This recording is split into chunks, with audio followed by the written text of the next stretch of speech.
He, iată-ne, stimați prieteni, bună ziua dragilor! Sunt Laurențiu Trevelin, după cum bine știți. Astăzi vă arăt situația în data de 17 iulie 2025.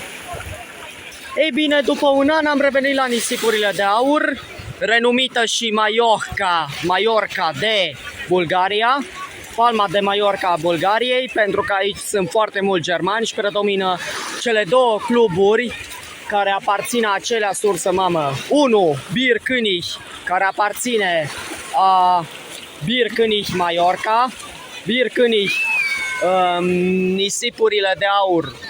Bineînțeles, la Mallorca vin Frenzy, Julian Sommer, Mickey Kroes, Carina Kron, Marcus Becker și foarte mulți alții. Iar cel de-al doilea club german este Megapark Dolphin, subsidiar al originalului Megapark din Mallorca.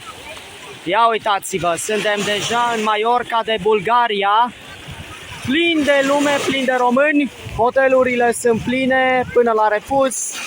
Mare este numai bună de îmbăiat. Bineînțeles, sunt și eu mai liniștit, dar nu pot să fiu liniștit. Ce să-i faci? Băiețași foarte superb, mai ceva frumos decât în România, dar o să mai revin cu amănunte și poate și cu prețurile de aici la mâncare. Da, să ne fie de bine, dragilor. Asta este important. Deci, astăzi v-am arătat situația din data de 17 iulie 2025. Dacă ieri am fost în Mangalia, am zis, de ce să nu mergem la nisipurile de aur? Adică la Goldstrand sau la Golden Sands. Da, foarte multă lume față de România și oamenii se plângă de ce România nu este foarte mult de lume. Ia uitați, mizerie, cocălării și manelism. Cam asta se descrie litoralul nostru românesc, iar litoralul bulgăresc se pare că atrage foarte mulți turiști de prin Polonia, Germania, Rusia, Belarus, România și multe alte țări, probabil și posibil și Serbia. Prieteni, eu vă mulțumesc mult pentru vizionare și ne vedem la următorul video. Faceți să fiți iubiți, bye! Cu tot respectul aici de la nisipurile de aur de la Goldstrand, eu vă spun un călduros, v-am lăsat, pa!